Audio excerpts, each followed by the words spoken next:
What Ethiopia taught the world about time. Your time is being hacked. The program running your life was designed in the 19th century. It has one command: produce, consume, repeat. It tells you your value is your output. It tells you rest is a reward you haven't earned yet. This program is making you sick, and we've been told it's the only one that works. But what if I told you there was a different program, one that's older, wiser, and engineered not for a factory, but for a human soul? A program that was perfected centuries ago in the highlands of Ethiopia. The sacred operating system. Here, time wasn't a resource to be mined, it was a sacred architecture. The forefathers of the Ethiopian Orthodox Tewahedo faith performed an act of profound social engineering. They looked at a year and they carved into it a lattice of mandatory stops: days for saints, days for fasting, days for feasts, so many that in some months, the days for rest and reflection could outnumber the days for labor. This wasn't a suggestion, it was the societal operating system, a non-negotiable communal command. On this day, the plow stops, the market closes, the loom falls silent. The entire nation synchronized its pause. Why?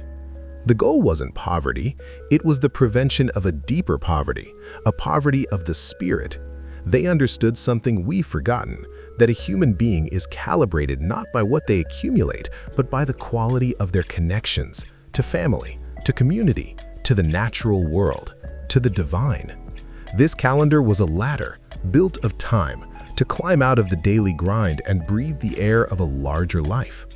When a writer finds himself disillusioned by the friction of the modern world, where life is a frantic stampede of hollow haste, where smiles are but masks of deception, and where genuine grace and forgiveness have withered away, he stands in awe of a place where everything finally breathes in rhythm.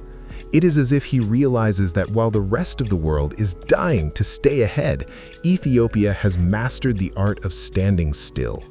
This is perhaps why he would observe with a witty grin, in Ethiopia, time does not have a master. It doesn't even have a watch. It simply has a soul.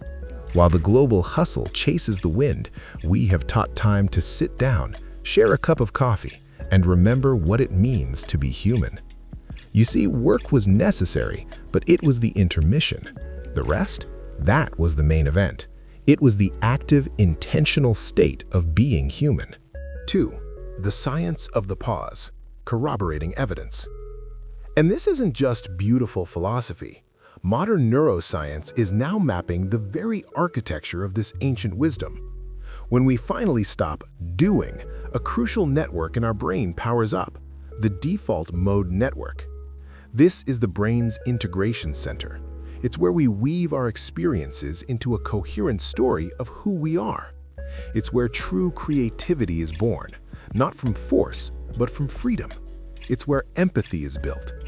Our modern, non-stop grind doesn't just tire us out, it biologically suppresses this foundational network. They weren't just not working, they were engaging in precise restorative protocols. Digital detox by mandate, mindfulness baked into liturgy, community therapy served with every shared meal. A physician today, overwhelmed by the epidemic of anxiety and fragmented attention, might look at this calendar and see not a religious document, but a public health prescription written in time itself. She might observe, we spend millions on mindfulness apps and wellness retreats to simulate what this culture scheduled into its year for free. They didn't treat rest as a symptom of exhaustion to be managed. They treated it as the primary preventative medicine for the human condition. Contrast this with the operating system of our world, a world where hustle culture has made exhaustion a status symbol and rest a guilty secret. In 2019, the World Health Organization officially classified burnout as an occupational syndrome, a direct result of chronic workplace stress. Our ancestors didn't have the clinical term, but for centuries, they had built the civilization-wide cure. They understood that to be human is not to run a perpetual marathon, but to move with the rhythmic intelligence of breath itself. Exertion, then recovery. The sacred calendar was the societal lung. 3. Reframing the goal from harvest to nourishment. There's a core idea here that changes everything. We are told to follow a simple formula: work hard, harvest the rewards, accumulate possessions, and then, one distant day, you can finally rest and enjoy it all. The ancient logic flips this on its head. The true sequence is work to harvest to nourish. And true nourishment can only happen from a state of rest. You cannot savor the harvest, whether it is food on your table, the success of a project, or the wealth in your account, from a state of frantic exhaustion. Consuming from a place of burnout is just moving resources from one empty vessel to another. The mandatory pause, the holy rest, is the essential digestive process for the fruits of our labor. It's what transforms mere consumption into real nourishment and raw profit into genuine peace. There's an old bit of wisdom, often shared with a knowing smile in our villages. A young person full of modern ambition approaches a farmer resting peacefully under a tree in his own field, eating a piece of fruit. "Old man," the youth asks, "what do you want to become?" The farmer, without looking up from the sweetness of the fruit, replies, "What I am." This is the silent punchline we've forgotten.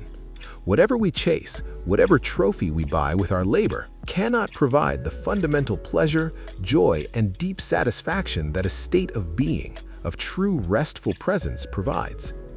Work can buy things, but it cannot purchase the peace required to enjoy them. The calendar was a societal mechanism to enforce this understanding. Modern experiments are now, in their own way, stumbling back toward this ancient truth. The data is becoming undeniable. The 4-day workweek trials in countries like Iceland and the UK proved that with structured, mandatory rest, productivity does not fall, it often rises, while employee well-being and creativity skyrocket.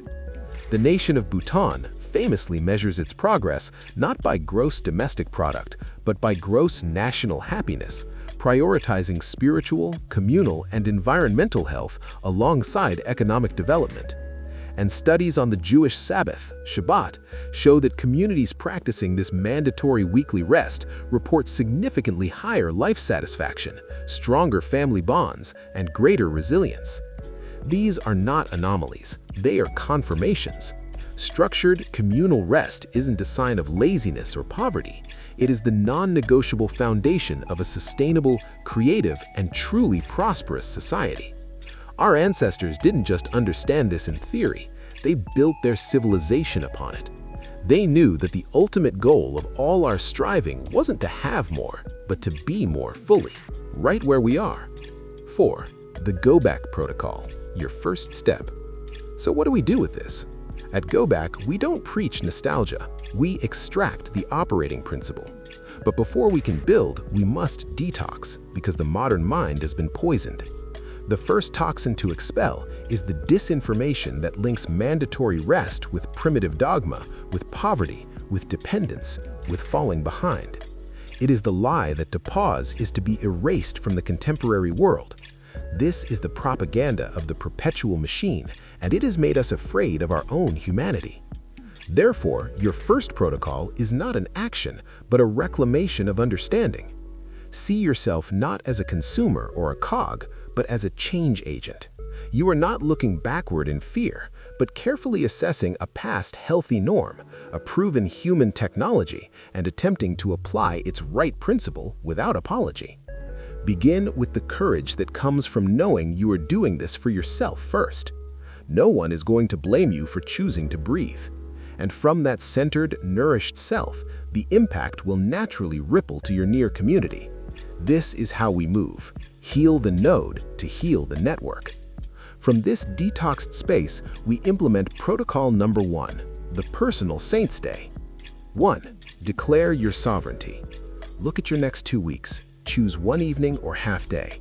Circle it in red. This is now wholly non-negotiable territory. You are not falling behind, you are building a foundation the hustle world lacks. 2. Perform the digital exile. At the appointed hour, you become a society of one declaring a rest day. This is a political act against the attention economy. Silence notifications, close the laptop, hide the phone. The world's chaos can wait, your sanity cannot. 3. Practice radical admiration. For 30 minutes, do one thing whose only goal is connection, not consumption. Look at a tree until you see its life. Listen to a friend or a child until you understand the texture of their thoughts, not just their words. Sit in silence until you hear your own soul again. This isn't about doing nothing. It's about doing the most important thing, the deliberate, courageous work of remembering what you are beyond your job title and your productivity metrics. You are a soul. You are a member of a community. You are a conscious part of creation. This protocol is how you start to live that truth again, one sacred pause at a time. The invitation. We abandoned this code believing it held us back. We traded connection for connectivity and depth for speed. Now we find ourselves spiritually bankrupt, running faster and faster on a treadmill leading nowhere. But the map back to ourselves still exists. It is etched not in silicone, but in the rhythm of seasons and the wisdom of sacred pauses. The principle is clear. The only question that remains is yours. Will you apply it? If your answer is taking shape, then you are already part of this quiet restoration. You are the change agent. Now, let's build this new old way together. Show the algorithm what real progress looks like. Like this video, subscribe to Go Back, and comment.